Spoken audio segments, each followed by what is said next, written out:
The Democratic candidate for mayor in New York City, Zohran Mamdani's proposed housing agenda plans to take aim at affordability, but it includes an immediate freeze on more than 2 million rent-stabilized apartments, leaving some worried about a looming landlord exodus should he be elected in the fall. For more, let's bring in Fox News real estate contributor Katrina Campins. Katrina, welcome. Thanks for having me, Mike. How are you? So what about the Zohran Mamdani effect on the real estate industry? So Mamdani is a democratic socialist with ideas that sound noble on paper, but they have collapsed economies and crushed dreams in practice. As he campaigns on promises of equity and revolution, he's selling a vision that's anything but American, and his voters may not understand the cost. Mamdani is not winning because voters are carefully weighing policy. It's because he sounds cool.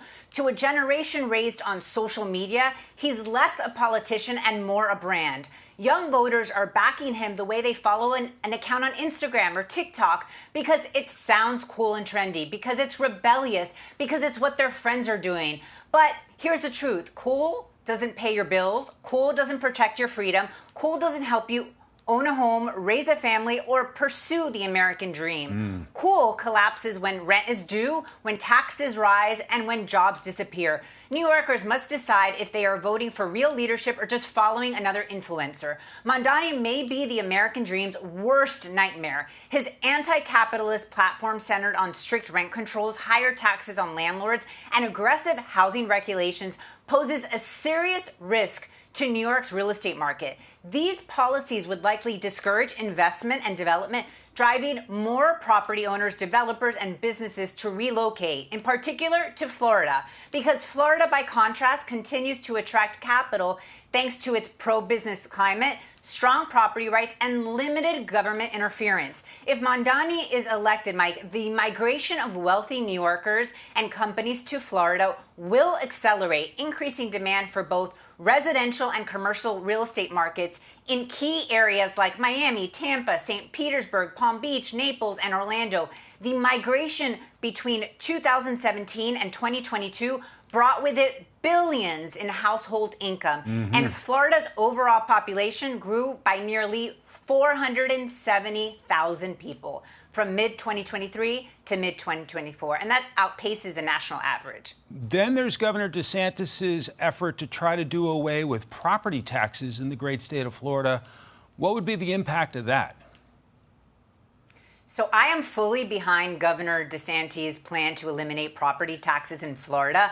As a native Floridian, I am very much for this. With the state currently running a budget surplus of $2.1 billion projected for the fiscal year of 2025 to 2026 and reserves topping $4.9 billion, there's ample room to ease the burden on homeowners. Right now, families in many areas are paying more for property taxes and insurance than they are their mortgages, which undermines the American dream of true home ownership. It feels like you're leasing your home from the government. Skyrocketing property values have led to a surge in property tax bills that many Floridians simply can't keep up with. In communities like Miami-Dade, Palm Beach, Hillsborough, homeowners are seeing annual increases that far outpace wage growth or inflation. And longtime residents, especially seniors and working class families, are being squeezed out of their homes as reassessments push taxes to unsustainable levels. Now, I also believe there's significant inefficiency in local governments spending this revenue. So rather than funding schools, roads, public safety through regressive tax on homeownership, Florida should explore alternative revenue sources like smart consumption taxes, tourism income, government waste, and reforming inefficiencies to preserve community services without penalizing homeowners and achieving true homeownership. Katrina Campins, always fascinating. Great to see you. Thank you very much for your time. Thanks for having me, Mike. You bet. Hey, it's Will Cain. Click here to subscribe to the Fox News channel on YouTube. It's the best way to get our latest interviews and highlights. And click to subscribe to the Will Cain podcast for full episodes right now.